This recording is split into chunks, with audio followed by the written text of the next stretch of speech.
ஆண்டவரும் அருமரட்சகருமாக இருக்கிற இயேசு கிறிஸ்துவின் ஆச்சரியமான நாமத்தில் தினமும் கர்த்தருடைய சத்தத்தை கேட்டுக்கொண்டிருக்கிற என்னுடைய பிள்ளைகளை வாழ்த்துகிறேன், ஆசீர்வதிக்கிறேன்.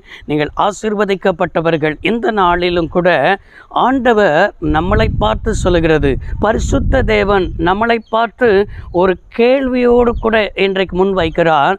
உன் நம்பிக்கை யார் மேல் என்று சொல்லி ஆண்டவர் என்ன செய்கிறார்? ஒரு கேள்வியை வைக்கிறதை பார்க்க முடிகிறது. இன்றைக்கு நம்முடைய நம்பிக்கை யார் மேல் இருக்கிறது? கொஞ்சம் சற்று சிந்தித்து பாருங்கள். நீதிமொழிகள் 22ஆம் அதிகாரம் 19வது வசனம், உன் நம்பிக்கை கர்த்தர் மேல் இருக்கும்படி இன்றைய தினம் அவைகளை உனக்கு தெரியப்படுத்துகிறேன் என்று சொல்லி அங்கே சாலமோன் மூலமாய் பரிசுத்த தேவன் திருவலம் பற்றினதை பார்க்க முடிகிறது. உன் நம்பிக்கை யார் மேல் இருக்கிறது? கொஞ்சம் நீங்கள் சற்று சிந்தித்து பாருங்க. இன்றைக்கு அநேகர் மனிதர்கள் மேல் வைப்பார்கள், அநேகர் பணத்தின் மேல் வைப்பார்கள், அநேகர் பதவியின் மேல் வைப்பார்கள், இல்லைன்னா ஆள் பலத்தின் மேல் வைப்பார்கள். இவர்கள் இருக்கிறார்கள், நான் இதை சாதித்து விடுவேன் என்று சொல்லி அநேகருக்குள்ளுடைய நம்பிக்கை இப்படி தான் இருக்கிறது. ஆனால் நம்முடைய நம்பிக்கை யார் மேல் இருக்கணும்னு சொல்லி எரேமியா தீர்க்கதரிசனத்தில் 17ஆம் அதிகாரத்தில் 2 நம்பிக்கை சொல்லப்பட்டிருக்கிறது. 5வது வசனத்தில் மனுஷன் மேல், அதே போல் எரேமியா 17ஆம் அதிகாரம் 7வது வசனத்தில் கர்த்தர் மேல். அந்த வசனத்தை கொஞ்சம் சற்று சிந்தித்து பாருங்க.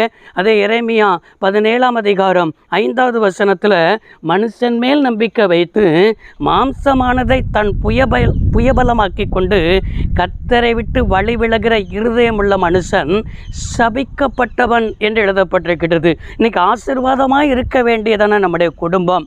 இன்னைக்கு ஆசீர்வாதத்தை மற்றவர்களுக்கு நாம் என்ன செய்ய கடந்தோடுவதற்கு, நம்ம மூலமாக ஆசீர்வாதம் பாய்வதற்கு காரணமாக இருக்க வேண்டிய நாம் இன்னைக்கு ஆசீர்வாதமெல்லாம் இல்லாதபடிக்கு ஒரு சபிக்கப்பட்டதை போல, ஒரு இயலாமையில் வாழ்கிறதை போல, குறைவோடு கூட இருக்கிறதுக்கு காரணம் என்ன?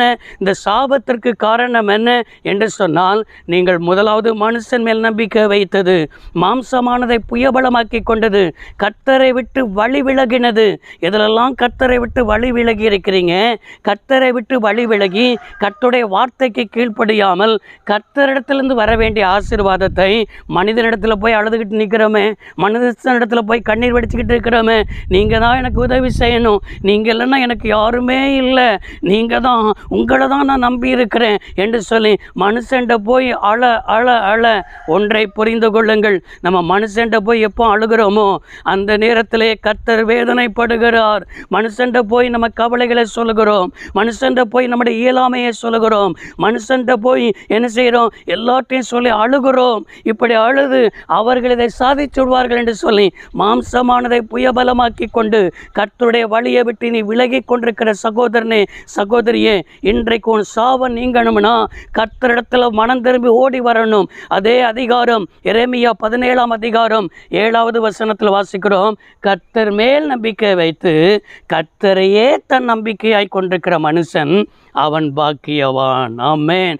அவன் பாக்கியவான் என்றால் அதுக்கு அடுத்த வசனம் இப்படி வாசிக்கிறோம், அவன் தண்ணீர் அண்டையில் நாட்டப்பட்டதும் அவனுடைய வேர் என்ன செய்ய சொன்னால் அவன் ஓடைகள் அண்டையில் அவனுடைய வேர் விடுகிறதும், அது மாத்திரமல்ல, அதே வசனத்தில் உஷ்ணம் வருகிறதை காணாமல் இலை பச்சையாயிருக்கிறதும், பஞ்ச காலத்திலும், அது மாத்திரமல்ல மழை தாழ்ச்சியான காலத்திலும் தப்பாமல் கனி கொடுக்கிறதான மரத்தை போல இருப்பான். பார்த்தீங்களா? அந்த மரம் எப்படிப்பட்ட மரமாக இருக்கிறது? அசையாத மரமாக இருக்கிறது, பசுமையான மரமாக இருக்கிறது, அது மாத்திரமல்ல கனி கொடுக்கிற மரமாக இருக்கிறது. அநேகருக்கு ஆசீர்வாதமாக இருக்க வேண்டிய நீங்கள் இன்றைக்கு சபிக்கப்பட்டவர்களாக இருக்கிறீர்கள். நீங்கள் அநேகருக்கு என்ன சொன்னால் வழிகாட்டுகிற நீங்கள் மற்றவனிடத்தில் போய் வழியை கேட்டுக்கொண்டிருக்கிறீர்கள். எனக்கு நீங்கள் தான் என்று சொல்லி நிற்கிறீங்க. இன்றைக்கி சாபமும் ஆசீர்வாதமும் உங்களுக்கு முன்பாக தான் வைக்கிறார். நீங்கள் ஆசீர்வாதமாக இருக்கணுமா? கர்த்தர் மேல் நம்பிக்கை வைங்க. இன்றைக்கி கர்த்தரை விட்டு வழியை விட்டு நம்ம சபிக்கப்படுவதற்கு காரணம் என்றால் நம்முடைய வாழ்க்கையில் மனுஷன் மேல் நம்பிக்கை வைக்கிறது. உங்கள் நம்பிக்கை யார் மேல் இருக்கிறது என்று சொல்லி சற்று சிந்தித்து பார்த்து மனம் திரும்பி உங்கள் நம்பிக்கை கர்த்தரிடத்தில் ஓடி வாருங்கள். கர்த்தர் உங்களை ஆசீர்வதிப்பார். ஜெபிப்போமா? சர்வ வல்லமை உள்ள தெய்வமே, அருமை தகப்பனே, இன்றைக்கு உடைய பிள்ளைகள் எதெல்லாம் எந்தெந்த காரியத்தெல்லாம் மனுஷன் மேல் நம்பிக்கை வைத்திருக்கிறார் இருக்கிறார்களோ அதெல்லாம் விட்டு கர்த்தரே தன் நம்பிக்கையாய் கொண்டிருக்க கர்த்தர் கிருபை தாரும். இயேசு ரட்சக நாமத்தில் பிதாவே, ஆமென். கர்த்தர் உங்களை ஆசீர்வதிப்பாராக. God bless you all.